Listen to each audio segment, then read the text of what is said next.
आज सुनिए डायन उपन्यास का दूसरा भाग। काले खां ने बात हवा में भले ही उड़ा दी हो, लेकिन खटक उसे भी गई थी। ये बात वाकई सोचने वाली थी कि अंगद को वैसा सपना क्यों चमका। बात समझ से बाहर थी, और जो बात इंसानी दिमाग की समझ से बाहर होती है उसे इंसान मानने से इनकार कर देता है। भले ही मानने से इनकार कर दे, मगर ये भी हकीकत है कि वो बात जहन के किसी हिस्से में रह रहकर चुभती रहती है। इस वक्त वही हालत काले खां की भी थी। वो बार बार खुद को ये समझाने की कोशिश कर रहा था कि ये सब बकवास है, परंतु इस सवाल को अपने दिमाग में चुभने से नहीं रोक पा रहा था कि ऐसा हुआ तो क्यों और कैसे हुआ। और फिर जल्दी ही एक ऐसी घटना हो गई जिसके बारे में अगर ये लिखा जाए तो जरा भी अतिशयोक्ति नहीं होगी कि उसने काले खां के दिमाग को हिला कर रख दिया। न केवल हिला कर रख दिया, बल्कि उसे ये सोचने पर भी मजबूर कर दिया था कि उसे अंगद को चमके सपने को हवा में नहीं उड़ाना चाहिए था, बल्कि उसकी तह में जाना चाहिए था। जरूर उसके पीछे कोई राज है। उसकी सोच में इतना बड़ा चेंज ला देने वाली वो घटना पुलिस हेडक्वार्टर में उसकी आंखों के सामने घटी थी। लेकिन उससे पहले शायद ये बता देना जरूरी है कि ड्राइंग रूम से निकलते ही उसे धनपत और सरिता ने घेर लिया था। धनपत ने सीधा काले खां से पूछा था, क्या बताया इसने? काले खां ने बुरा सा मुंह बनाते हुए बहुत ही हल्के अंदाज में कहा था, कुछ नहीं, ये आदमी पागल है। सस्पेंस ऐसा बनाया कि जाने क्या बताने वाला है, और बताया ये कि पिछले 1 महीने से अंकुर इसकी दुकान से टॉफियां खरीद रहा था। अंकुर के स्कूल के बाहर इसकी छोटी सी दुकान है, वहां से और भी बच्चे टॉफी लेते हैं। अंकुर ने भी ली होंगी, और कई बार मांगने पर भी पैसे नहीं दिए होंगे। ये यहाँ कंप्लेंट लेकर आपसे मिलने आया था।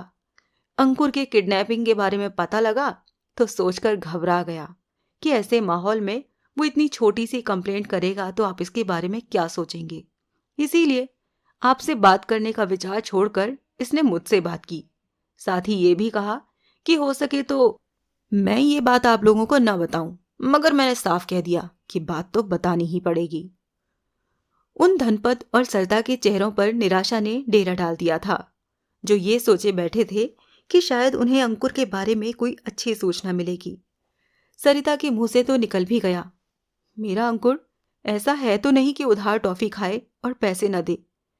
काले खां के इशारे पर खुद अंगद ने ही कह दिया था, जाने भी दीजिए बहन जी, स्कूल में बच्चे छोटी मोटी शरारतें करते रहते हैं, भूल जाइए मेरी कंप्लेंट को। अब तो बस एक ही दुआ है, बहुत जल्दी आपको अंकुर बाबा के बारे में शुभ सूचना मिले। धनपत और सरिता चुप रह गए। उसके बाद काले खां ने धनपत से शालू का मोबाइल नंबर लिया और कहा, मैं आपके ड्राइवर यानी अखिल को थोड़ी देर के लिए अपने साथ पुलिस हेडक्वार्टर ले जा रहा हूं। मुझे क्यों? वहीं खड़ा अखिल रोने को तैयार हो गया। कुछ काम है तुमसे? नहीं साहब, मैंने कुछ नहीं किया, वो गिड़गिड़ा उठा। जो कुछ भी हुआ उसमें मेरा कोई कसूर नहीं है। जब अंकुर बाबा भी उसके साथ जाने की जिद करने लगे तो मैं क्या करता साहब? राजपाल, काले खां ने दूर एक कोने में खड़े अंगद से बात कर रहे राजपाल को आवाज लगाकर कहा, इसे जीप में डाल लो। भला राजपाल के लिए काले खां के ऑर्डर से बड़ा क्या ऑर्डर था। उसने रोते बिलखते अखिल को जीप में डाल लिया। अखिल ने सरिता और धनपत से भी खुद को बचाने की गुहार लगाई थी। सरिता ने काले खां से भी कहा, उस पर हमें कोई शक नहीं है। मुझे भी उसका कोई कसूर नहीं लग रहा, लेकिन थोड़ी पूछताछ और करनी है, उसके बाद छोड़ दूंगा। कहने के बाद वो अपनी बुलेट मोटरसाइकिल की तरफ बढ़ गया था। बुलेट स्टार्ट करते वक्त उसकी नजर अंगद पर पड़ी। इशारे से उसे नजदीक बुलाया और बोला, फौरन से पहले यहां से तिड़ी हो लो। जो बकवास तुमने मुझसे की थी उसका जर्रा भी यदि उन दोनों में से किसी के कान में पड़ गया तो उन्हें हार्ट अटैक आ जाएगा। और कह चुका हूं, अगर उन्हें कुछ हो गया तो मैं तुम्हें जेल में डाल दूंगा। अंगद के मुंह में जैसे जुबान भी न हो। काले खां किक मारकर ये जा और वो जा। वो जीप से कुछ पहले ही पुलिस हेडक्वार्टर पहुंच गया था। वहां जहां उसके दिमाग की सभी नसों को झकझोर देने वाली हौलनाक घटना घटी, वहां जहां उसके जहन में इतने सवाल उभरे जितने पिछले जीवन में कभी नहीं उभरे थे। और गजब की बात ये थी कि उसका दिमाग उनमें से एक भी सवाल का जवाब नहीं उगल रहा था। सारी नसें जिससे ठस होकर रह गई थीं। रोते कलपते अखिल को पुलिस हेडक्वार्टर के एक खास विभाग में ले जाया गया। काले खां शालू के नंबर को सर्विलांस पर लगवाने के बाद वहां पहुंचा और बोला, ज्यादा हंगामा बचाने की जरूरत नहीं है। मैं तुम्हें यहां मुजरिम के तौर पर नहीं लाया हूं। तो और किस लिए लाए हैं? ये हमारे आर्टिस्ट हैं। काले खां ने एक ऐसे पतले दुबले शख्स की तरफ इशारा किया जिसकी आंखों पर मोटे लेंसों वाला चश्मा चढ़ा हुआ था। तुम इन्हें शालू का हुलिया बताओगे। ये बताओगे कि उसके नाक, कान, होठ, आंख कैसे थे, और ये तुम्हारे बताए मुताबिक कंप्यूटर पर उसका चेहरा बनाने की कोशिश करेंगे। जब वो चेहरा बन जाएगा, यानी तुम कह दोगे कि हाँ, ये शक्ल शालू की है, तो तुम्हें छोड़ दिया जाएगा। अखिल को तसल्ली मिली। वो अब समझ गया था कि उस पर किसी तरह का शक नहीं किया जा रहा। फिर भी पूछ ही लिया उसने, इस काम में कितनी देर लगेगी? जितनी देर तुम्हें हुलिया बताने में लगेगी। ये वाकया चश्मे वाले आर्टिस्ट ने कहा था। ठीक है, मैं बताता हूं। आप पूछिए क्या पूछना है। मेरे कंप्यूटर की तरफ देखते रहना और मुझे बताते रहना कि स्क्रीन पर तुम्हारे द्वारा बताई गई लड़की का चेहरा बन रहा है या नहीं। कहीं भी फर्क नजर आए तो पॉइंट आउट करते रहना। अखिल ने गर्दन हिला दी। जिस मेज पर मॉनिटर रखा था वो इतनी बड़ी थी कि कम से कम 4 आदमी एक ही तरफ बैठकर स्क्रीन की तरफ देख सकते थे, और मेज के उस तरफ 4 ही कुर्सियां पड़ी थी। स्क्रीन के ठीक सामने वाली कुर्सी पर चश्मे वाला आर्टिस्ट बैठा था। उसके दाईं तरफ अखिल, बाईं तरफ काले खां। सिगरेट सुलगाने के बाद काले खां उसे अपने पेटेंट स्टाइल में पीने लगा था। आर्टिस्ट ने अखिल से कहा, सबसे पहले ये बताओ कि लड़की का चेहरा गोल था या लंबा? अखिल ने बगैर किसी हिचक के जवाब दिया, गोल। आर्टिस्ट ने माउस से एक टूल उठाया और उससे स्क्रीन पर एक गोला बनाने के साथ पूछा, ऐसा? नहीं, इतना गोल नहीं था। ओके। आर्टिस्ट ने गोले में तब्दीली लानी शुरू करते हुए कहा, जहां तुम्हें लगे कि चेहरा इतना गोल था वहां रुकने के लिए कहना। ध्यान से स्क्रीन को देखते रहो। अखिल ध्यान से देखने लगा। आर्टिस्ट बहुत धीरे धीरे गोले को अंडाकार शेप दे रहा था। एक खास शेप बनते ही अखिल ने कहा, बस बस, मेरे ख्याल से शालू मेम साहब का चेहरा इतना ही गोल था। आर्टिस्ट ने हाथ रोकते हुए कहा, गौर से देख लो। ऐसा ही था साहब। अब उसका माथा बताओ, कितना चौड़ा था? इतना। उसने अंडाकार शेप में ऊपर की तरफ धनुषाकार लाइन खींची थी। नहीं, इससे ज्यादा चौड़ा था। आर्टिस्ट ने थोड़ा चेंज करने के साथ पूछा, इतना? इससे थोड़ा कम। गोले के उस हिस्से पर काम करता आर्टिस्ट तभी रुका जब अखिल ने कहा कि हाँ, इतना ही चौड़ा माथा था। अब आर्टिस्ट ने उस सारे दृश्य को मिनिमाइज कर दिया। कुछ देर तक कारिस्तानी करता रहा और फिर उसकी कारिस्तानी के परिणाम स्वरूप स्क्रीन पर बहुत सारी आंखें नजर आने लगीं। बोला, ये लड़कियों की आंखें हैं। गौर से देखोगे तो तुम्हें पता लगेगा कि इन सब की बनावट अलग अलग है।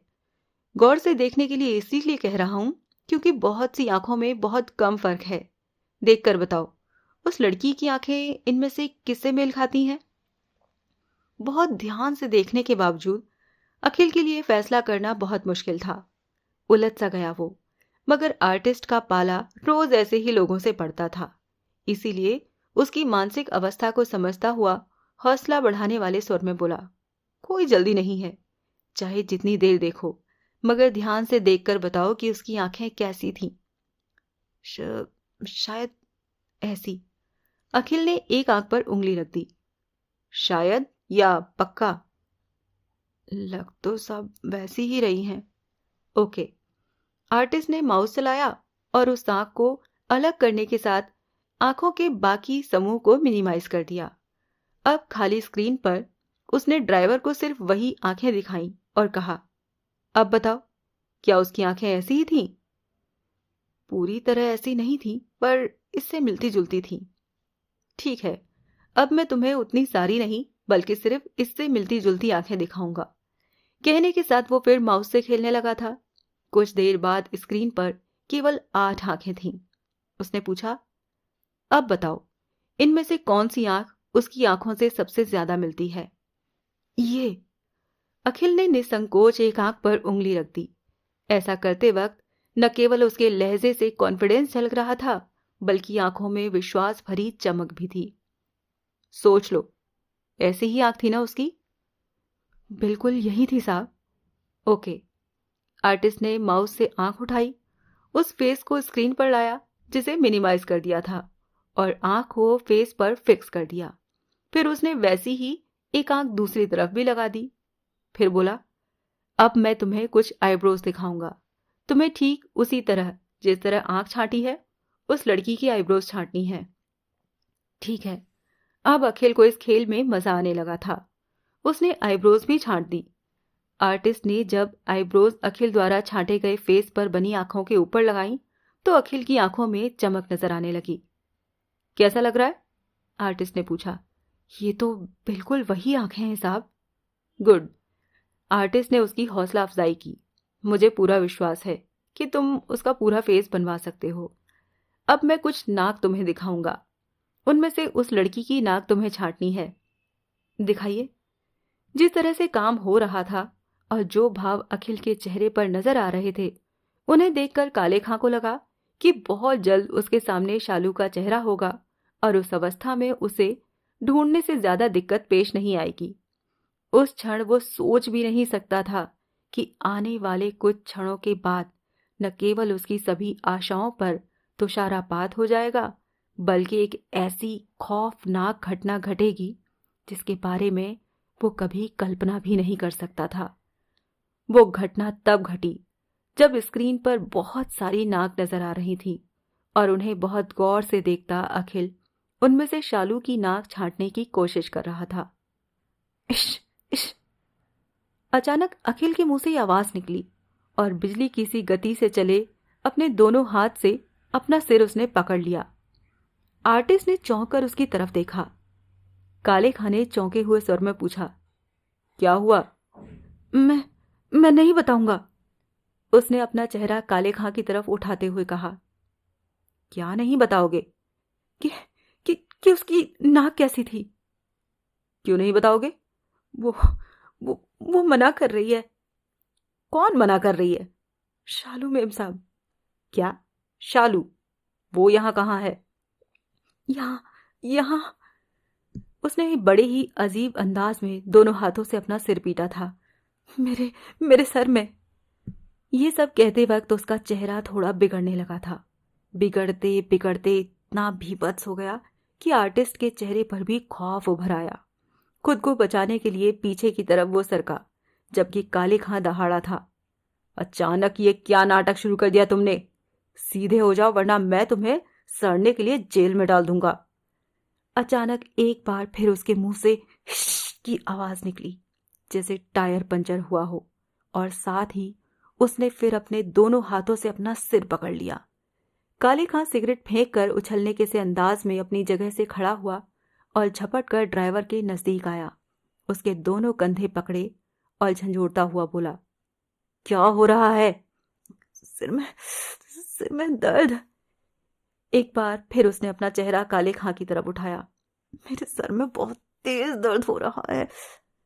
भीभत्स होते चले जा रहे उसके चेहरे को देखकर एक बार को तो काले खां भी डर गया, लेकिन गुर्राया, मेरे सामने ये नाटक नहीं चलेगा। अचानक किसी के सर में इतना तेज दर्द नहीं होता। मेरे हो रहा है साहब। दर्द से तड़पने के बीच उसने कहा था, मुझसे दूर हट जाइए, मेरा सर फटने वाला है। आर्टिस्ट बेचारे की तो सिट्टी पिट्टी बहुत पहले ही गुम हो चुकी थी। अपनी कुर्सी छोड़कर अखिल से काफी दूर हट चुका था वो, और इस वक्त अपने चेहरे पर खौफ का सागर लिए ऐसी नजरों से अखिल की तरफ देख रहा था जैसे प्रेत आत्मा की तरफ देख रहा हो। लेकिन काले खां मानने वाला नहीं था। उसने दांत भींच कर कहा, इस तरह नहीं मानेगा तू, और कहने के साथ ही बहुत जोर से एक थप्पड़ उसके गाल पर मार दिया। मगर उसकी अवस्था में कोई परिवर्तन नहीं आया, और फिर उसने काले खां को बहुत तेज धक्का दिया, इतना तेज धक्का कि काले खां उस बड़े कमरे में मौजूद फर्नीचर से उलझता हुआ काफी दूर जा गिरा। काले खां को आश्चर्य हुआ था, क्योंकि जिस्मानी तौर पर अखिल इतना ताकतवर बिल्कुल नहीं लगता था कि वो नियमित जिम जाने वाले काले खां को ऐसा धक्का दे सके कि वो इतनी दूर जा गिरे। हैरत में डूबा काले खां तुरंत ही उठकर खड़ा हो गया था, और इस बार उसने जो दृश्य देखा, उसे देखकर काले खां की आंखें खुली की खुली रह गईं। अखिल न केवल इस कदर जोर जोर से चीखता हुआ कमरे के फर्श पर नौचा फिर रहा था जैसे असहनीय पीड़ा से गुजर रहा हो, बल्कि अपने हाथों से सिर के बालों को नोचने की कोशिश कर रहा था। वो कभी किसी कुर्सी मेज से टकराता तो कभी किसी से। उसकी चीखों ने ऐसा बवाल मचाया था कि पुलिस हेडक्वार्टर की कम से कम उस मंजिल में तो भगदड़ मच गई। किसी की समझ में कुछ नहीं आ रहा था। जिसे देखो उस हॉल जैसे कमरे की तरफ दौड़ा चला आ रहा था, जिससे चीखें निकलकर मुकम्मल हेडक्वार्टर में गूंज रही थीं। लेकिन हर शख्स दरवाजे पर ही ठिठक गया। दृश्य ही ऐसा था। सभी आंखों में दहशत और हैरत लिए अखिल को देख रहे थे। उनमें राजपाल भी था। अखिल को कोई भी किसी भी किस्म की पीड़ा पहुंचाता नजर नहीं आ रहा था, मगर वो पीड़ा से तड़पता फिर रहा था। अब काले खां की हिम्मत भी उसकी तरफ बढ़ने की नहीं पड़ी। उसकी हालत ही ऐसी थी, अपने आपे में नजर नहीं आ रहा था वो, और फिर एक दीवार से टकराया। लोगों के देखते ही देखते वो अपना सिर दीवार पर पटकने लगा। इस काम को वो इतनी जल्दी जल्दी कर रहा था कि खुद करता प्रतीत नहीं हो रहा था। ऐसा लग रहा था जैसे कोई और उसके सर को पकड़कर दीवार पर दे दे कर मार रहा हो। काले खां सहित किसी को कुछ समझने तक का मौका नहीं मिला। दीवार और ड्राइवर के सिर सहित उसका पूरा जिस्म खून से सराबोर हो गया, पर वो रुक नहीं रहा था। बार बार पूरी ताकत से अपने सिर को दीवार पर पटक रहा था। अरे अरे, कोई रोको उसे! काले खां लपकता हुआ चीखा। कई और पुलिस वाले भी अखिल की तरफ लपके थे, मगर किसी के भी उस तक पहुंचने से पहले वो फर्श पर जा गिरा, और साथ ही बंद हो गई थी उसके मुंह से निकलने वाली चीखें। जो जहां था वहीं का वहीं जाम हो गया था। सबकी आंखें सिर्फ और सिर्फ अखिल के लहूलुहान जिस्म पर जमी हुई थी।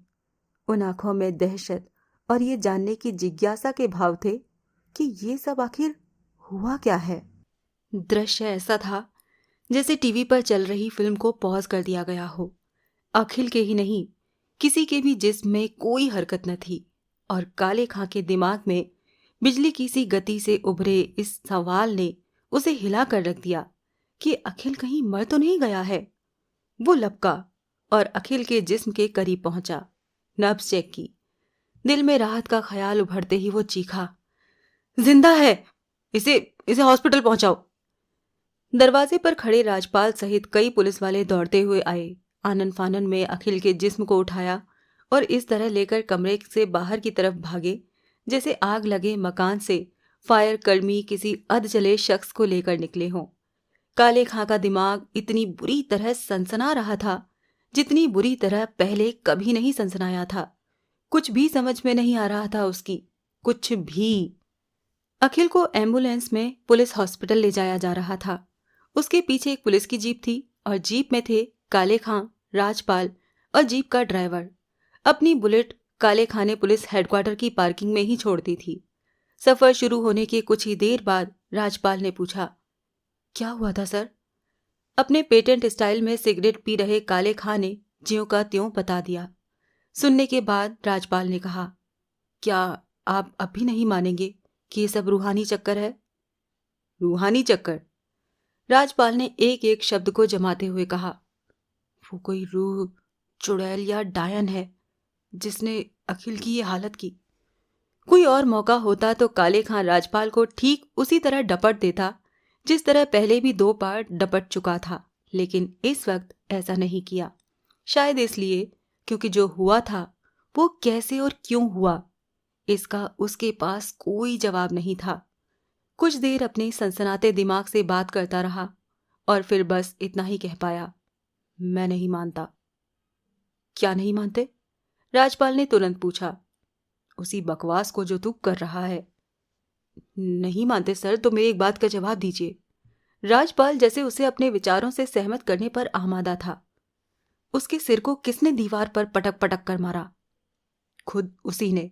सबने देखा। सबने तो ये भी देखा कि वो सब इस तरह हो रहा था जैसे वो नहीं कोई और कर रहा हो। मैंने तो किसी को नहीं देखा। तूने देखा हो तो बता। आप समझ क्यों नहीं रहे हैं सर? वो किसी को नजर नहीं आती। काले खां ने व्यंग किया। रूह, चुड़ैल और डायने? हाँ। बकवास। आप ही ने बताया। अखिल ने ये कहा था कि शालू अपना हुलिया नहीं बताने दे रही। काले खां कुछ बोला नहीं, सिर्फ सुट्टा लगाकर चुटकी बजाई। जवाब तो दीजिए सर। कहा तो था। जब आपने पूछा कि शालू कहाँ है तो उसने क्या जवाब दिया? बताया तो था।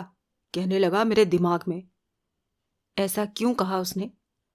मुझे नहीं पता, तू बता क्यों कहा? क्योंकि वो वहीं थी, उसके दिमाग में। हाँ। तेरा मतलब है डायन किसी के भी दिमाग में घुस सकती है? मैं आपको यही समझाने की कोशिश कर रहा हूं। मैं नहीं मानता। ये वाक्य आपने दूसरी बार बोला है सर, लेकिन किसी के मानने न मानने से हकीकत नहीं बदल जाती। क्या आप मुझे ये बताएंगे कि आप ये क्यों नहीं मानते? कोई किसी के दिमाग में नहीं घुस सकता। मैंने पूछा क्यों नहीं घुस सकता। काले खां के पास कोई जवाब नहीं था, जबकि राजपाल कहता चला गया। मैं नहीं मानता वाला जो वाक्य आप बार बार बोल रहे हैं, ये वाक्य आदमी अपनी हठ धर्मिता की वजह से बोलता है, और तब तक बोलता है जब तक उसके पास कोई तर्क नहीं होता। और ये तो आप भी मानते होंगे कि तर्क विहीन बात का कोई महत्व नहीं होता। तो तू ये कहना चाहता है कि शालू एक डायन है? बिल्कुल ठीक समझे। और डायन किसी को नजर नहीं आती। करेक्ट। वो तो सबको नजर आई थी।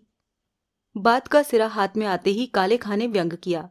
धनपत को, सरिता को, अखिल को, अंकुर को और जाने किस किस को। डायन जब चाहे सुंदर औरत का रूप धारण कर सकती है। कैसे? कैसे क्या मतलब सर? ये उसकी क्वालिटी होती है, जैसे आपकी क्वालिटी है कि जरा सी असामान्य बात होते ही आप उसे पकड़ लेते हैं, जैसे अंगद की मूछ दाढ़ी को पकड़ लिया। एक बार फिर काले खां के मुंह से मैं नहीं मानता निकलने वाला था, पर यह सोचकर अपने शब्द मुंह में रोक लिए कि राजपाल फिर जान को आ जाएगा। मगर बात इतनी ही न थी। असल बात यह थी कि उसके पास राजपाल के तीखे सवालों का कोई जवाब न था। काले खां के जीवन में ऐसा पहली बार हुआ था जब उसके पास अपने किसी मातहत के सवालों का तर्क संगत जवाब नहीं था। मैं नहीं मानता। ये 3 शब्दों का वाक्य सचमुच हठधर्मिता का घोतक था, और शायद इस बात की स्वीकृति का भी प्रतीक था कि वास्तव में मेरे पास कोई जवाब नहीं है। जब आदमी के पास कोई जवाब नहीं होता और वो ज़हनी तौर पर खुद को सामने वाले की बात मानने के लिए तैयार भी नहीं कर पाता, तो चुप हो जाता है। वही काले खां के साथ भी हुआ, मगर राजपाल तो जैसे उसे चुप भी नहीं होने देना चाहता था। आप चुप क्यों हो गए सर? अब तू चुप हो जा, मैं तेरी बकवास नहीं झेल सकता। इसका मतलब ये हुआ कि मैं ये मान लूं कि आपके पास मेरे सवालों का कोई जवाब नहीं है। काले खां के पास क्योंकि वाकई कोई जवाब नहीं था, इसीलिए झल्ला कर बोला, नहीं है मेरे बाप, अब तो चुप हो जा, वैसे भी हम अस्पताल पहुंच चुके हैं। राजपाल ने पहली बार इस तरफ ध्यान दिया कि जीप पुलिस हॉस्पिटल के प्रांगण में रुक चुकी थी और उनसे आगे खड़ी एम्बुलेंस से अखिल के बेहोश शरीर को निकाला जा चुका था। अखिल को एडमिट किया जा चुका था। डॉक्टरों और नर्सों की पूरी एक टीम उसे देख रही थी। तब तेवतिया नाम के सीनियर डॉक्टर ने काले खां से ये पूछा कि मरीज को क्या हुआ है। काले खां ने सारी घटना विस्तार पूर्वक बता दी। डॉक्टर के मुंह से निकला, ओह आई सी। क्या मैं जान सकता हूं डॉक्टर कि वैसा क्यों हुआ? किसी किस्म का दौरा पड़ा लगता है। दौरा? दौरे कई किस्म के होते हैं। सबसे खतरनाक जो दौरा होता है, आम भाषा में उसे मिर्गी का दौरा कहते हैं। तेवतिया ने बताया था। जो तुमने बताया उससे तो यही लगता है कि उसे मिर्गी का दौरा ही पड़ा था। इसमें आदमी अपने सेंस में नहीं रहता, खुद के काबू से बाहर हो जाता है।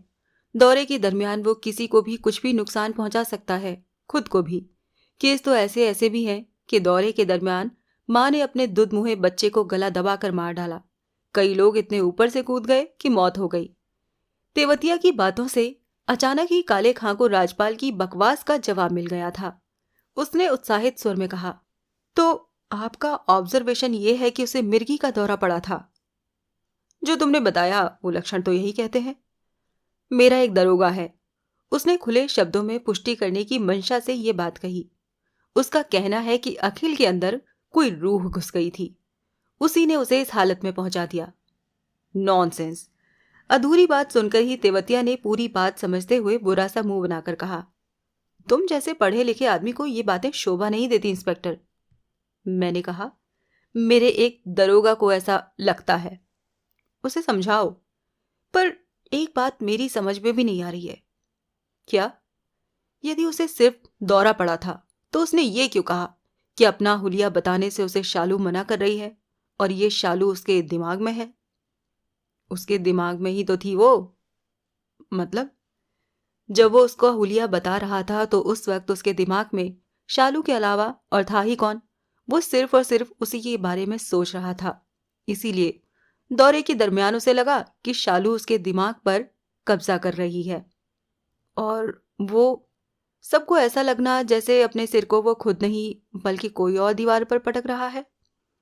डॉक्टर ने काले खां को बहुत गौर से देखा और बोला, मुझे लगता है तुम भी उन बातों पर विश्वास करते हो। ऐसा ऐसा नहीं है। काले खां बौखला सा गया। वो सबके दृष्टि भ्रम के अलावा और कुछ भी नहीं था। जो कुछ वो कर रहा था अपनी सुध-बुध खोकर वो खुद ही कर रहा था। कहने के बाद तेवतिया रुका नहीं, बल्कि सीधा ऑपरेशन थिएटर में चला गया।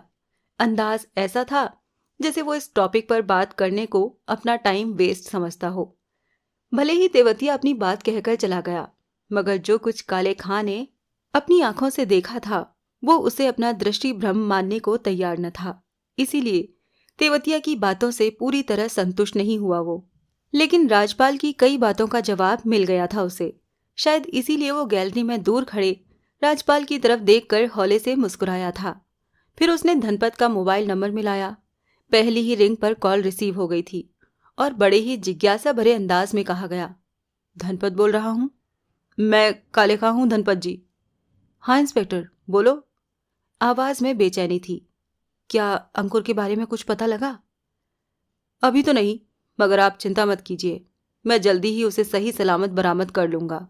वैसे इस वक्त मैंने आपसे अखिल के घर का नंबर लेने के लिए फ़ोन किया है। क्या आपके पास है?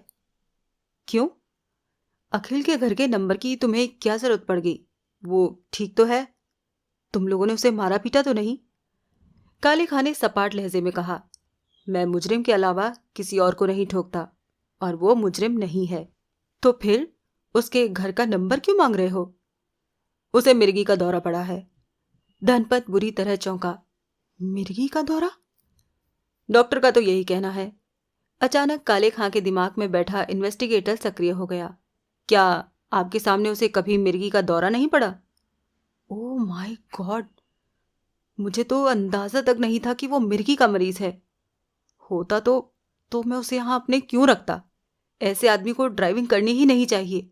और मैं उससे अपने बेटे की गाड़ी चलवा रहा था। मुझे आप उसके घर का नंबर दीजिए। अभी देता हूँ। मेरे मोबाइल में उसकी पत्नी का मोबाइल नंबर सेव है, लेकिन उसे दौरा पड़ा कैसे? डिटेल बताने के लिए काले खां ने मुंह खोला ही था कि बहुत तेजी से दिमाग में कोई ऐसा विचार कौंधा जिसने उसे रोक दिया। बात बदल दी उसने। बोला, बैठे ही बैठे पता नहीं पट्टे को क्या हुआ कि अपना सिर दीवार पर पटकने लगा। उस वक्त तो कोई पूछताछ भी नहीं चल रही थी। धनपत ने अखिल की पत्नी का नंबर दे दिया। काले खां ने मिलाया। पुलिस हॉस्पिटल आने के लिए कहा। वो सुनते ही घबरा गई, सैकड़ों सवाल करने लगी। काले खां ने बस इतना ही कहा, उसे मिर्गी का दौरा पड़ा है। मिर्गी का दौरा? पर पहले तो कभी नहीं पड़ा। बस काले खां को इतनी ही इंफॉर्मेशन चाहिए थी। उसने ये कहने के बाद फोन काट दिया कि तुम यहाँ आ जाओ, मगर घबराने की कोई बात नहीं, वो बिल्कुल ठीक है। अब उसके दिमाग में ये बात चल रही थी कि अगर तेवतिया की ऑब्जर्वेशन ठीक है तो इसका मतलब ये हुआ कि अखिल को दौरा आज पहली बार ही पड़ा था। लेकिन क्या ये संभव था? तेवतिया के ऑपरेशन थिएटर से बाहर आते ही काले खां, अखिल की पत्नी और कई पुलिस वालों ने उसे घेर लिया। अखिल की पत्नी, जो रोती हुई ही वहां पहुंची थी और अब भी रो रही थी, उसने सबसे पहले पूछा, वो कैसे हैं डॉक्टर साहब? बिल्कुल ठीक है, होश में आ गया है। उतनी चोटें नहीं लगी हैं जितनी खून देखकर लगता था। सारे चेकअप हो चुके हैं। सिर के अंदर कोई चोट नहीं है, जो है बाहर ही है। बैंडेज कर दी गई है। बहुत जल्द उसे रूम में शिफ्ट कर दिया जाएगा। चाहो तो शाम को घर भी ले जा सकती हो। क्या मैं उनसे मिल सकती हूँ? अभी नहीं, कमरे में शिफ्ट होने पर। और मैं डॉक्टर साहब? काले खां ने पूछा। एक आध सवाल का जवाब पाने के लिए मेरा उनसे मिलना जरूरी है। बेशक मिल सकते हो, मगर वो तुम्हारे सवालों का जवाब नहीं दे सकता। क्यों? आदमी ने दौरे के दरमियान जो किया होता है, दौरे से बाहर आने के बाद उसे वो कुछ भी याद नहीं रहता। ये आपकी ओपिनियन अब भी यही है कि उसे दौरा पड़ा था? यकीनन। मगर उसकी पत्नी का कहना है कि पहले उसे कभी ऐसा नहीं हुआ। काले खां ने अखिल की पत्नी की तरफ इशारा किया था। तो थोड़ा बौखला गए काले खां। फिर बोला, मेरा मतलब है, क्या ये संभव है कि उसे आज ये दौरा पहली बार पड़ा हो? एक बार तेवतिया ने उसे गौर से देखा और फिर बोला, मुझे तुम अंधविश्वास में फंसते नजर आ रहे हो इंस्पेक्टर। जी जी, क्यों नहीं हो सकता? दुनिया का हर काम कभी न कभी पहली बार होता है। उस वक्त वो अपने दिमाग को शायद जरूरत से ज्यादा ही कंसंट्रेट कर रहा होगा, उसी वजह से ऐसा हुआ। तो उसके साथ आगे भी ऐसा हो सकता है। एक बार हो चुका है तो संभावनाएं तो हैं, ध्यान रखना पड़ेगा। दिमाग को ज्यादा कंसंट्रेशन से बचाना पड़ेगा। ओह। तेवतिया चलने को हुआ, फिर खुद ही रुक गया और काले खां से मुखातिब होकर बोला, वैसे आम मरीजों को ऐसे दौरे किशोरावस्था में पड़ने शुरू हो जाते हैं। इतनी पकी हुई अवस्था में पहला दौरा मैंने पहली बार देखा है। काले खां का दिमाग घूमकर वहीं का वहीं पहुंच गया। तेवतिया ने मुस्कुराकर कहा था, वैसे इसका मतलब ये मत समझना कि वो दौरा नहीं था जो तुम्हारे दरोगा को लग रहा था। मेरी पहली बात याद रखना, दुनिया का हर काम कभी न कभी पहली बार होता है। काले खां पर कुछ कहते न बन पड़ा। तेवतिया जा चुका था, बाकी डॉक्टर्स और नर्सों की टीम भी। काले खां ने ऑपरेशन थिएटर का दरवाजा खोला और अंदर चला गया। वहां ऑपरेशन टेबल पर लेटे अखिल के अलावा केवल 2 नर्सें थीं। अखिल के सिर पर ताजी पट्टियां बंधी हुई थीं। काले खां पर नजर पड़ते ही उसके चेहरे पर हल्के से चिंता के भाव उभरे। उन्हें दूर करने की मंशा से काले खां ने कहा, डरो मत, मैं यहां तुमसे शालू का हुलिया पूछने नहीं आया हूं। मैं बता भी नहीं सकूंगा। आवाज थोड़ी कमजोर थी। क्यों? वो टेबल की बगल में पड़े स्टूल पर बैठ गया था। उसने मना जो किया है। किसने? आपको बताया तो था, शालू मेम साहब ने। डॉक्टर ने तो कहा था तुम्हें कुछ याद नहीं होगा। इतना याद है कि आपका आर्टिस्ट मुझसे शालू मेम साहब का हुलिया पूछ रहा था और मैं बता रहा था। इसीलिए बता रहा था क्योंकि ये बात तो मैं सपने में भी नहीं सोच सकता था कि मेरे ऐसा करने से वो नाराज हो जाएंगी। हुआ क्या था? जब मैं नाक छांटने की कोशिश कर रहा था तो अचानक सिर में बहुत तेज दर्द हुआ और तीर की तरह उनकी आवाज मेरे कानों में पड़ी। उन्होंने कहा था, मेरा हुलिया मत बताओ, अगर तुमने ऐसा किया तो मैं तुम्हें बहुत बुरी चोट पहुंचाऊंगी। तुमने साफ सुना था, यही कहा गया था। बिल्कुल यही। कैसे पता कि ये बात शालू ने ही कही थी? मैं क्या उनकी आवाज नहीं पहचानता साहब? तुमने ये नहीं सोचा कि शालू जब आसपास थी ही नहीं तो वो तुम्हारे कान में ऐसा कैसे कह सकती है? मुझे लगा था कि वो मेरे सिर के अंदर है। कोई किसी के सिर के अंदर कैसे हो सकता है? इतना सब सोचने का होश ही नहीं रहा था। दर्द बढ़ता चला गया। ऐसा लग रहा था जैसे सिर फट जाएगा। बस उसके बाद क्या हुआ, मैंने क्या किया, लोगों ने मेरे साथ क्या किया, मुझे ये चोटें कैसे आईं, कुछ भी याद नहीं है। ये सब तुमने डॉक्टर को भी बताया होगा? मैंने सिर्फ ये पूछा था कि मैं यहाँ क्यों हूँ और मेरे सिर में चोट कैसे लग गई। मैं तो पुलिस हेडक्वार्टर में। डॉक्टर ने क्या कहा? मुझे दौरा पड़ा था। क्या तुम्हें लगता है कि वो ठीक कह रहे थे? अखिल ने कोई जवाब नहीं दिया, चुपचाप काले खां की तरफ देखता रहा। काले खां ने ही कहा, जवाब दो। मुझे लगता है कि मुझे कुछ और हुआ था। तुम्हारे ख्याल से क्या हुआ था?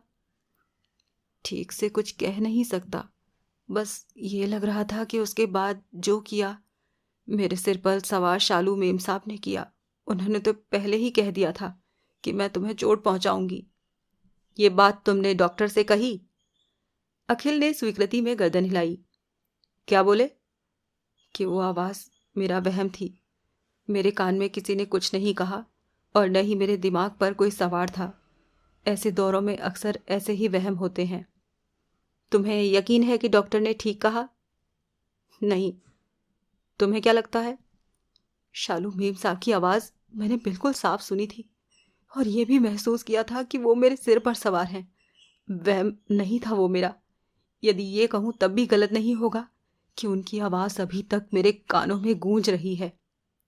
ये सब कैसे हो सकता है? मेरे पास इस सवाल का जवाब नहीं है।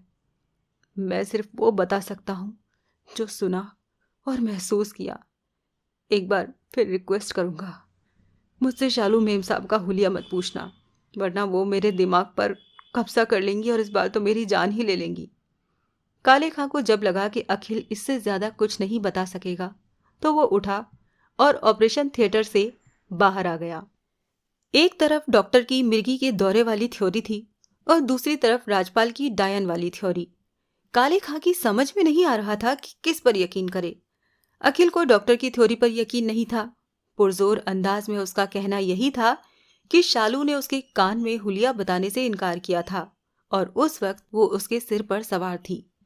काले खां को पूरा यकीन था कि भूत, प्रेत, चुड़ैल या डायन जैसी कोई चीज नहीं होती।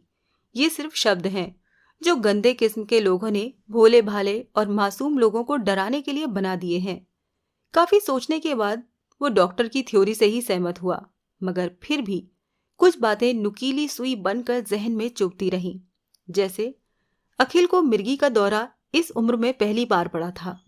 वैसा तो खैर चलो डॉक्टर के मुताबिक हो सकता था, मगर अखिल को दीवार पर सिर पटकते उसने अपनी आंखों से देखा था और उस वक्त साफ साफ लग रहा था कि वैसा वो खुद नहीं कर रहा, बल्कि कोई और ताकत उसका सिर पटक रही थी। कौन थी वो ताकत? और जवाब नदारद। जीप पुलिस हेडक्वार्टर की तरफ चली जा रही थी। ड्राइवर की बगल वाली सीट पर बैठा वो अपने पेटेंट स्टाइल में सुट्टे लगा रहा था और चुटकियां बजा रहा था। विचारों में गुम होने के कारण वो खामोश था। एकाएक विचार तंद्रा भंग हुई। उसे लगा पिछली सीट पर बैठे राजपाल ने कुछ कहा है। काले खां ने चौंक कर पीछे देखते हुए पूछा, तूने कुछ कहा? खैरियत है कि आप तक मेरी आवाज पहुंच गई। क्या कहा? मतलब केवल आवाज पहुंच सकी, शब्द नहीं पहुंचे। बको भी। अब क्या लगता है आपको? काले खां ने ऐसे लहजे में कहा जैसे उसे चित्त करने का बीड़ा उठा लिया हो। तेरे हर सवाल का जवाब मिल गया है मुझे। पेश कर देंगे तो मुझे खुशी होगी। डॉक्टर का कहना है कि अखिल को मिर्गी का दौरा पड़ा था। उसमें मरीज वैसी ही हरकतें करता है जैसी अखिल ने की और वैसा महसूस भी होता है जैसा उसने महसूस किया था। जैसे उसने अपने कानों में गूंजती शालू की आवाज सुनी, उसे अपने सिर पर सवार महसूस किया। डॉक्टर का कहना है कि ऐसा इसीलिए हुआ क्योंकि उस वक्त उसका सारा कंसंट्रेशन शालू पर ही केंद्रित था। आपने डॉक्टर से अंगद के बारे में भी बात की? काले खां चौंका। अंगद के बारे में? उसे चमके सपने के बारे में। तेरा दिमाग खराब है क्या? जिस बारे में डॉक्टर को कुछ पता ही नहीं था उस बारे में क्यों बात करता? तो अपने आप से बात कीजिए। मतलब? पूछिए खुद से कि उसे वो सपना क्यों दिखा। तो फिर पुराना राग लापने लगा। सर, राजपाल ने उसकी बात काटते हुए कहा, जब तक वो अकेली घटना सामने आई थी तब तक मैं भी थोड़ा कंफ्यूज था, लेकिन अब कंफर्म हो गया कि शालू डायन ही है। अब कौन सी नई बात हो गई? चलिए फिलहाल आप ये न मानिए कि शालू डायन है, मगर जरा दोनों घटनाओं को मिलाइए और थोड़ा सा बहुत थोड़ा सा दिमाग भिड़ाइए। एक तरफ अंगद ये सपना देखता है कि डायन ने अंकुर की बलि देकर अपने प्रेमी की हड्डियों को उसका खून पिला दिया है, और उस अंकुर का जो गायब है, और फरमाइए अभी तक वो गायब ही है। दूसरी तरफ अखिल की हालत। मेरा दावा है, और गौर करेंगे तो आप भी पाएंगे कि अपना सिर वो दीवार पर खुद नहीं पटक रहा था, क्योंकि इन दोनों घटनाओं को मिलाने के बाद आपको ऐसा नहीं लगता कि कहीं ना कहीं कुछ न कुछ ऐसा जरूर है जो इंसानी शक्तियों से बाहर है। राजपाल ने वही बात कह दी थी जो खुद काले खां के जहन में भी चुभ रही थी, इसीलिए चुप रह गया। चुप रह जाने का मतलब ये है कि आप मुझसे सहमत हैं। चुप रह जाने का ये मतलब नहीं है। और क्या है? काले खां ने झल्लाकर कहा था। सिर्फ ये कि मैं तुम्हारे साथ बेसिर पैर की बहस नहीं करना चाहता। सिर्फ 2 सवालों का जवाब दे दीजिए सर, फिर मैं आपसे बहस नहीं करूंगा। पहला, अंगद को सपना क्यों दिखा? दूसरा, अखिल के सिर को दीवार पर कौन पटक रहा था? ये कोई नई बात नहीं है। हर केस की इन्वेस्टिगेशन के दरमियान ऐसे बहुत से सवाल सामने आते हैं जिनका जवाब इन्वेस्टिगेटर के पास उस वक्त नहीं होता, मगर अंत तक पहुंचते पहुंचते यानी केस के हल होने तक हर सवाल का जवाब मिल जाता है। और इस केस पर भी मैं तुझसे तभी बात करूंगा जब ये हल हो जाएगा। हल तो तभी होगा ना जब आप सही दिशा में बढ़ेंगे। मतलब? अंगद से मिलने की बात ही आपके दिमाग में नहीं आ रही? मिल तो चुका हूं, दोबारा मिलकर क्या करूंगा? उसे दिखे सपने के बारे में अभी हमने आधा अधूरा ही तो सुना है। पूरा सपना उसे बताने ही कहां दिया आपने? हमें उससे मिलकर पूरा सपना सुनना चाहिए। शायद कोई ऐसा पॉइंट निकल आए जिससे ये केस हल की तरफ बढ़े। राजपाल की बात ठक से काले खां के दिमाग के सेंटर में जाकर लगी थी। ये विचार उसके जहन में भी उभरा कि एक बार अंगद से मिलकर पूरी बात सुननी तो चाहिए। फिर भी कहा, मेरे ख्याल से अंगद से मिलने को तू मरा जा रहा है। मैं आपको उसकी पूरी बात सुनाने के लिए मरा जा रहा हूं, पर अब हम उससे मिलेंगे भी कैसे? मैंने तो उसका एड्रेस भी नहीं लिया। राजपाल ने तुरंत उत्साहित होकर कहा, मैंने ले लिया था। तूने? काले खां ने उसे घूर कर पूछा। क्यों? क्योंकि मुझे मालूम था कि देर सवेर अंगद की पूरी बात सुनने हमें उसके पास जाना होगा। बहरहाल केस तो हल करना ही है। वैसे भी अंकुर की गुमशुदगी वाले इस केस में फिलहाल काले खां को कुछ सूझ नहीं रहा था कि आगे बढ़ने के लिए क्या किया जाए। शायद इसीलिए उसने राजपाल पर एहसान सा करने वाले लहजे में कह दिया, चल, तू चाहता है तो वहीं चल। राजपाल की हालत ऐसी हो गई जैसे किसी बच्चे को उसकी पसंदीदा चॉकलेट मिल गई हो। तुरंत बोला, अगले नाके से दाईं तरफ ले लेना ड्राइवर भाई, तुम्हारी बड़ी मेहरबानी होगी। मूंछों में छिपे ड्राइवर के होंठ भी मुस्कुरा उठे थे। दादर ईस्ट की जलपरी नामक बिल्डिंग के 5th फ्लोर पर पहुंचकर राजपाल ने फ्लैट नंबर 502 की कॉलबेल पर अंगूठा रख दिया था। अंदर से बेल बजने की आवाज आई। ड्राइवर जीप के साथ नीचे ही रह गया था और काले खां ऐसे अंदाज में उसके साथ आया था जैसे केवल राजपाल की इच्छा पूरी करने आया हो। कुछ देर बाद अंदर से कदमों की आवाज आई और दरवाजा खुल गया। दरवाजा खोलने वाला अंगद ही था। वो उन्हें देखते ही चौंक पड़ा। आप लोग यहाँ? इंस्पेक्टर साहब तुमसे मिलने आए हैं, राजपाल ने कहा। इन्होंने तो मेरे सपने को सीरियसली लिया ही नहीं था। राजपाल ने काले खां को कुछ भी बोलने का मौका नहीं दिया और खुद जल्दी से बोला, अब ले लिया है। ये सपने के बारे में विस्तार से सुनने के इच्छुक हैं। कुछ देर अंगद खामोशी के साथ उन्हें देखता रहा, फिर एक तरफ को हटता हुआ बोला, डॉक्टर साहब भी आए हुए हैं। कौन से डॉक्टर? काले खां इतना ही कह पाया था कि नजर ड्राइंग रूम के सोफे पर बैठे डॉक्टर तेवतिया पर पड़ी। मुंह से ये शब्द बरबस ही निकल पड़े, अरे आप यहां डॉक्टर साहब? अंगद के दादा हमारे फ्रेंड थे। डॉक्टर तेवतिया सोफे से खड़े होते हुए बोले, इसके फादर यानी मोहित बनर्जी ने कहा कि मेरे बेटे को बार बार एक सपना परेशान कर रहा है। पिछली रात भी इसने वही सपना देखा। वो उसके बारे में ओपिनियन चाहते हैं। मरहूम दोस्त की खातिर मोहित की रिक्वेस्ट को हम टाल न सके। बड़ा अच्छा किया आपने। मुझे इतनी जल्दी आपसे दोबारा मिलकर बड़ी खुशी हो रही है। काले खां ने राजपाल की तरफ इशारा करते हुए कहना जारी रखा। ये मेरा वो दरोगा है जिसका जिक्र आपसे मैंने किया था। इसके ऐसे कई सवाल हैं जिनके मैं जवाब नहीं दे पा रहा। मुझे यकीन है कि आप उनके जवाब दे देंगे। सबसे पहले ये बताइए कि आप यहाँ क्यों आए हैं? हमें भी अंगद के सपने के बारे में ही जानना है। क्यों? डॉक्टर तेवतिया हंसे। क्या इसके सपने का संबंध किसी पुलिसिया केस से है? एक बार फिर काले खां ने राजपाल को आगे किया। इसका कुछ ऐसा ही मानना है। दिलचस्प बात है, डॉक्टर तेवतिया ने राजपाल की तरफ देखते हुए कहा था। लेकिन समझ से बाहर किसी के सपने का संबंध किसी केस से कैसे हो सकता है? राजपाल ने उन्हीं से पूछा। क्या आपने अंगद से इसके सपने के बारे में बातचीत की है? टाइम ही कहाँ मिला भाई, आकर ही बैठे थे कि तुमने कॉल बेल बजा दी। तुम लोग भी शायद अस्पताल से सीधे यहीं आए हो, तो क्यों ना पहले अंगद से ही बात कर ली जाए। यही ठीक रहेगा। डॉक्टर तेवतिया के मुंह से ये शब्द निकले ही थे कि अंदर वाले कमरे में मोहित बनर्जी और गंगोत्री ड्राइंग रूम में आए। मोहित बनर्जी ने तेवतिया की तरफ बढ़ते हुए बड़े भावुक अंदाज से कहा था। आपकी बड़ी मेहरबानी अंकल जो आप आ गए। अंगद को बार बार दिखने वाला सपना हमारे लिए पहेली बन गया है। कई डॉक्टरों से बात की, कोई ढंग से जवाब ही नहीं देता।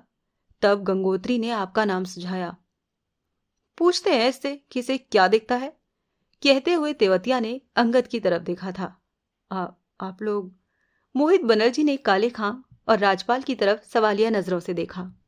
ये इंस्पेक्टर काले खां हैं पिताजी, अंगद बोला। मैंने बताया था ना कि मैं इनसे मिलने गया था। ओ हाँ, मोहित बोले। तब से ही तो दिमाग भन्नाया हुआ है। कितनी हैरत की बात है कि जिस लड़के को अंगद ने सपने में देखा वो कल दोपहर से गायब है। ये मामला क्या है? तेवतिया ने पूछा। मामला भी बताते हैं, काले खां ने कहा। पहले अंगद से इसके सपने के बारे में आराम से पूछ लिया जाए। यही तय हुआ और फिर अंगद ने सपने के बारे में विस्तार पूर्वक बताया। सबने बड़े ध्यान से सुना था।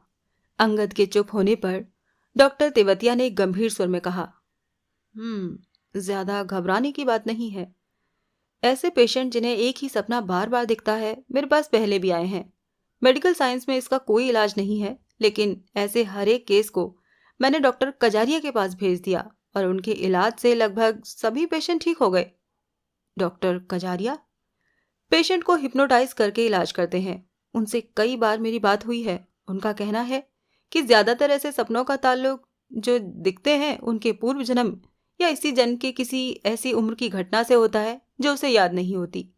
वो पेशेंट को पूर्व जन्म और अतीत में ले जाते हैं और वो घटना दिखाते हैं जिसकी वजह से उसे वो सपना दिख रहा होता है। काले खां ने पूछा, क्या आप पूर्व जन्म को मानते हैं? अपना मुझे नहीं मालूम, लेकिन डॉक्टर कजारिया जरूर मानते हैं। मैं बस इतना जानता हूं कि अपनी इस थ्योरी से वो मेरे कई जानकार पेशेंट का सफल इलाज कर चुके हैं।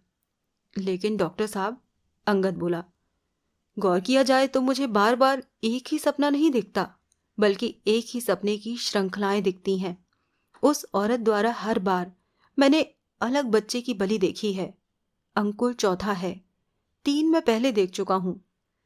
फिर इसे एक ही सपना कैसे कहा जा सकता है? यहीं इसमें एक और पेच है कि सपने में मैंने हड्डियों और उस औरत को ये कहते सुना कि ये 5वीं बलि थी, जबकि मैंने केवल 4 ही देखी हैं। एक मिस है। ऐसा क्यों हुआ? बात तो ठीक है। मेरे ख्याल से इस पहेली को भी कजारिया ही सुलझा सकता है। तुम उसी से मिलो, मैं फोन कर दूंगा। पिछले 3 बच्चों को मैंने सपने में देखा जरूर था, मगर उन्हें जानता नहीं था, जबकि अंकुर को जानता हूं और मेरी फिक्र का कारण यह है कि वो गायब है। ये कोई खास बात नहीं है। हो सकता है तुमने अंकुर से कोई लगाव महसूस किया हो, इसीलिए सपने में उसकी शक्ल दिख गई हो। नहीं, अंगद ने दृढ़तापूर्वक कहा। मैंने उससे कभी कोई लगाव महसूस नहीं किया। सच पूछें तो मुझे तो उसका नाम तक मालूम नहीं था। एक आध बार बस एकती डायन के सेट पर देखा था।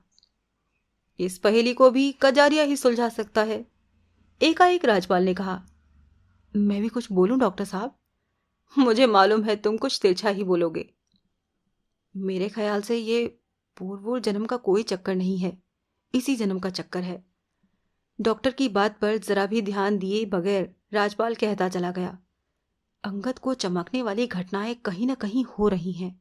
यानी वो औरत इस विश्वास के साथ बच्चों की बलि दे रही है कि एक न एक दिन उसका अभिजीत जिंदा हो जाएगा।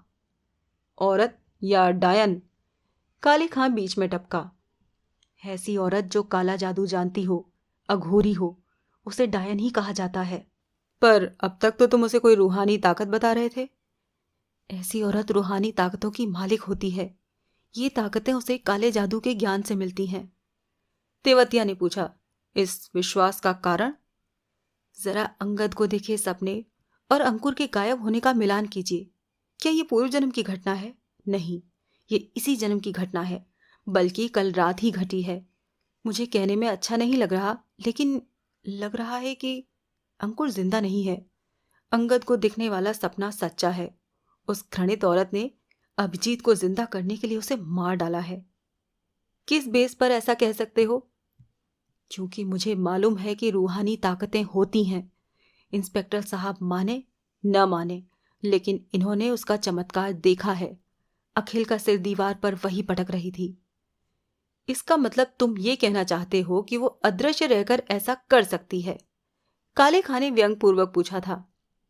अदृश्य रहकर भी और किसी के दिमाग पर कब्जा करके भी। ऐसे तांत्रिक जिन्हें अघोरी कहा जाता है, अपनी गंदी और कठोर तपस्या से ऐसी सिद्धियां प्राप्त कर लेते हैं। काले खां ने कुछ कहने के लिए मुंह खोला ही था कि उसका मोबाइल बज उठा। Just a minute. उसने कॉल रिसीव की, और यदि ये लिखा जाए तो जरा भी गलत न होगा कि उस वक्त उसका दिमाग अंतरिक्ष में परवास करने लगा था, जब एक हवलदार ने ये सूचना दी कि धनपत के लड़के की लाश मिली है। इससे आगे की कहानी जानने के लिए सुनिए डायन का अगला भाग। और अगर आपको मेरी ये कहानी अच्छी लगी हो तो वीडियो को लाइक कीजिए, और चैनल पर नए हो तो चैनल को सब्सक्राइब कीजिए। और अगर आपकी तरह आपके भी कुछ दोस्त या रिश्तेदार या घर वाले ऐसे हैं जिनको कहानियां सुनना पसंद है, तो मेरे इस चैनल को शेयर जरूर करिएगा।